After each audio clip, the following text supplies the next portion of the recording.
You are watching my channel Ehsan pets और आज हम बात कर रहे हैं कॉकटेल्स की। और कॉकटेल हमेशा से मेरी पहली मोहब्बत। अच्छा गाइज़, कॉकटेल के अंदर ना एक बात जानना बहुत ज़रूरी है। एक ना प्रॉब्लम आ रहा है, लोगों के पास प्रॉब्लम ये आ रहा है कि अक्सर ऐसा होता है कि उनकी जो फ़ीमेल एग ले करती है, बहुत सारे लोगों के पास ये इशू आ चुका है। फ़ीमेल जब भी फर्स्ट ब्रीड करती है, कई लोगों के पास मर जाती है। ऐसा भी देखने में आया है कि फ़ीमेल ने फर्स्ट ब्रीड की है, अंडे दिए हैं और वो मर गई। अच्छा, इसमें दो चीज़ें देखी जाती हैं। एक तो ये होता है कि आप लोग हमेशा याद रखें कि अपने जो पेयर है ना, जो भी पट्ठे आप लेकर आते हैं या आपके पास निकलते हैं, उनको एटलीस्ट थोड़ा सा टाइम दें उनको। मतलब कि वो अच्छे से फ्लाई करके थोड़े से बड़े हो जाएं, एज अच्छी उनकी मैच्योर हो जाए, उनकी जिसामत अच्छी हो जाए, फिर आप उनसे ब्रीड लें। तो हमारे पास मसला पता है क्या आता है? हमारे पास क्या होता है कि हम लोग देखते हैं अपनी कॉलोनी के अंदर जो हमने पट्ठे निकाल के अलग किए होते हैं ना, उनमें से जो क्रॉसिंग कर रहा होता है ना, उसको हम पकड़ते हैं और पकड़ के उसका पेयर बना के छोड़ देते हैं और बॉक्स भी लगा देते हैं। तो ये जो चीज़ है ना, ये आपके लिए नुकसानदेह साबित हो सकती है। बताता हूँ कैसे। बहुत सारी फीमेल्स ऐसी होती हैं जो वक्त से पहले ना ब्रीड पे आ जाती हैं, तो उनका जो है वो एग बाइंडिंग का इशू हो जाता है। अब एग बाइंडिंग क्या होता है? एग बाइंडिंग का मतलब ये होता है कि फ़ीमेल जो है वो अंडा देने वाली है, प्रेग्नेंट है, बट उसमें इतनी ताकत नहीं है कि वो अंडे को पुश कर सके, यानी कि वो अंडा डिलीवर नहीं कर पा रही। और ऐसा जो है वो ज़रूरी नहीं है कि खाली किसी फर्स्ट ब्रीड में हो या कम उम्र की फ़ीमेल है उसके साथ प्रॉब्लम हो। ये प्रॉब्लम जो है ये ब्रीडर पेयर के साथ भी हो सकती है आपके। मेरे पास हो चुकी है, बहुत पुरानी बात है ये। तो ये चीज़ें जो है ना, अब नए पेयर में अगर आपका नया पेयर है, पहली बार ब्रीड कर रहा है, तो उसमें ख्याल रखें एज का। पुराना पेयर अगर कोई ऐसा कर रहा है तो वो तो फिर लक की बात है, वो तो नसीब की बात है, उसको तो आप क्या क्योर करेंगे। होता ये है कि जब भी आपकी कोई फ़ीमेल ऐसी है जो अंडे दे रही है, या जिसने एक दो दिए हैं, या फिर क्रॉसिंग करवाई थी अभी कुछ दिन पहले, बट अब वो बीमार हो गई है, फूल के नीचे ट्रे पे बैठी हुई है। अब आप देखें कि पता ही नहीं चलता बंदे को बात क्या हो रही है। एक भाई मेरे पास लेकर आए बीमार फीमेल ना, कहने लगे यार ये बीमार है, अच्छा खासा क्रॉसिंग कर रही थी 2-3 दिन पहले, अभी ना ये फूल के बैठी हुई है, 4-5 दिन से क्रॉसिंग कर रही थी, अभी ये फूल कर बैठ गई है नीचे पिंजरे के ट्रे के ऊपर ना। तो वो लेकर आ गए मेरे पास। आप यकीन नहीं करेंगे, छोटी छोटी चीज़ें ना जहन में ही नहीं होती बंदे के।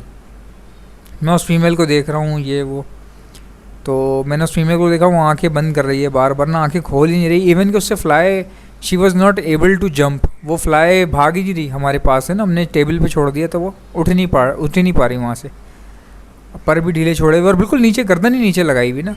अब आप मुझे देखें, होता है ऐसा, इंसान से कभी कभार हो जाता है। मैंने उसको बोला कि यार ये जो है ना, मतलब समझ में नहीं आ रहा कि इसको क्या हुआ है, इसको ज़बरदस्ती जो है ना एंटीबायोटिक डालनी पड़ेगी इसको मुँह के अंदर ना, तो इसमें कुछ जान वान आ जाएगी। लेकिन पता नहीं मेरे जहन में क्या आया, मैं उस बंदे को हार्ड एंटीबायोटिक देने ही लगा था कि मुझे जहन में आया कि यार आप क्या कह रहे थे कि 5-6 दिन से क्रॉस कर रही है। उसने कहा हाँ। तो मैंने ना ऐसे वो फीमेल उठाई और उसका पलट के ना उसका वेंट एरिया देख लिया।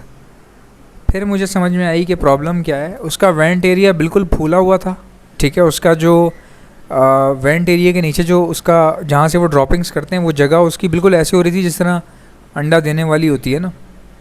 तो मैं समझ गया कि भाई सारा मसला ये है कि डेड इन शेल कह रहा हूँ, एग बाइंडिंग हो रही है इसको। उस बंदे ने भी मेरे से पूछा ये क्या होता है, वो भी नया बंदा था।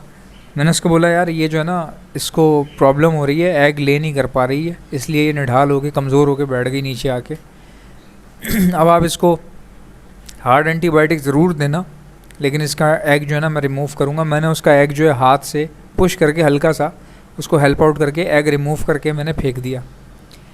एग रिमूव करके मैंने फेंक दिया। उसके बाद उसको हल्की सी जो है ना एंटीबायोटिक दी है, बिल्कुल हार्ड एंटीबायोटिक की बहुत ही मिनिमम जो है वो उसको डोज दी मैंने।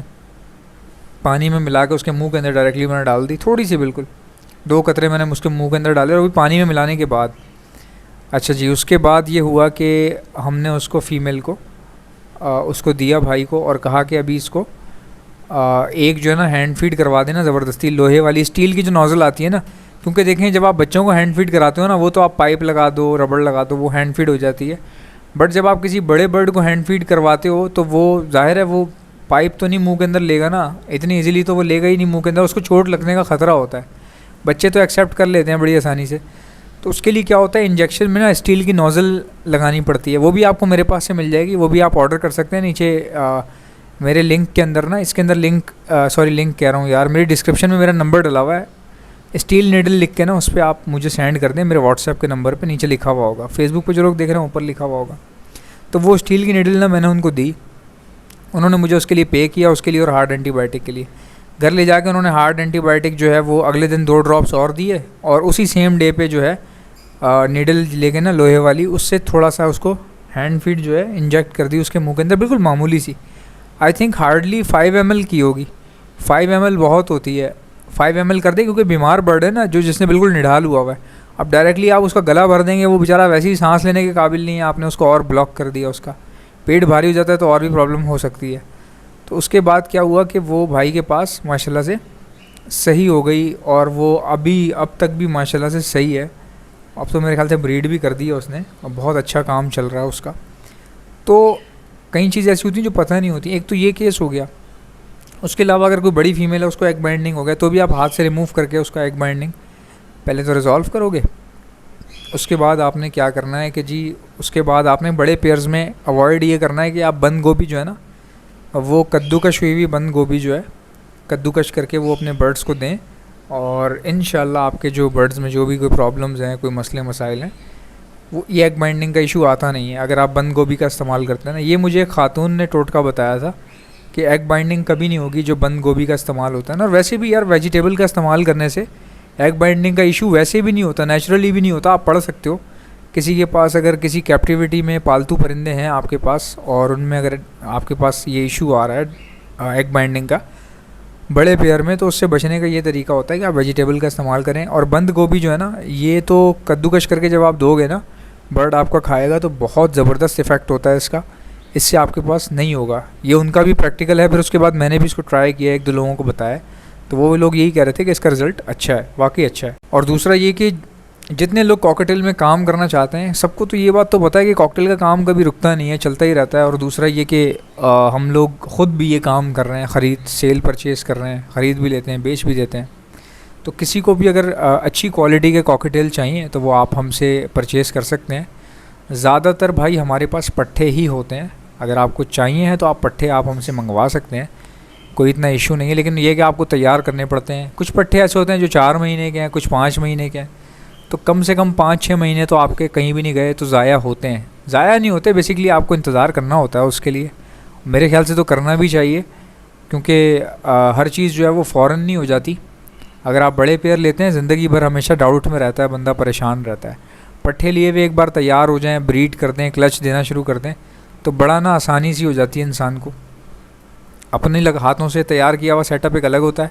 और कॉकटेल में वो चक्कर है ही नहीं कि आपने जो है वो बड़े पेयर उठा लिए, ब्रीडर पेयर ले लिए, वो चक्कर ही नहीं है कॉकटेल में। कॉकटेल में अगर आप बड़े दाने लेंगे तो ख्वार रहेंगे ज़िंदगी भर। ये तो मैंने ख़ुद भी देखा है। अभी मैं लेकर आया हूँ अल्लाह अल्लाह करके, पहली बार लिए हैं बड़े पीसेस किसी से, लेकिन वो भी अच्छे पीस उठाएँ। लेकिन अब देखें, पता चलेगा क्या है क्या नहीं। लेकिन मैं यही प्रेफर करता हूँ कि किसी अच्छे बंदे से, ब्रीडर हो, उसके पट्ठे निकल रहे हो, वो आप परचेज़ कर लें। मेरे पास अभी रखे हुए हैं पट्ठे, इंतज़ार है। बट ये है कि लॉन्ग टर्म अगर आप काम करना चाहते हैं तो आप ये इंतज़ार कर लें, सब्र का घूंट पी जाए, तैयार कर लें। जो पेयर बने आप वो लगा दें, जो एक्स्ट्रा हो आप उनको सेल कर दें, या फिर आप उनके लिए भी बाहर से दूसरे परचेज़ कर सकते हैं। आप में से किसी को भी अगर कॉकटेल्स चाहिए तो आप मुझे व्हाट्सएप पर रब्ता कर सकते हैं। नीचे डिस्क्रिप्शन में ना मेरा नंबर डला हुआ है व्हाट्सएप का। अगर आपको फ़ीड चाहिए, हैंड फीड चाहिए कॉकटेल के लिए, तो फ़ीड लिख के आप मुझे व्हाट्सएप पर सेंड कर सकते हैं। मैं आपको नंबर अभी रिपीट भी कर देता हूँ अपने मुँह से। कॉकटेल चाहिए तो कॉकटेल लिख के लिख सकते हैं।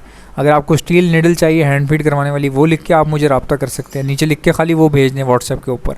मेरा व्हाट्सएप का नंबर है 0349220045। जितने लोग मुझे यूट्यूब पर देख रहे हैं ना, वो लोग मुझे फेसबुक पर फॉलो कर लें। मेरा फेसबुक पर पेज है एहसन ज़फ़र ऑफिशियल के नाम से।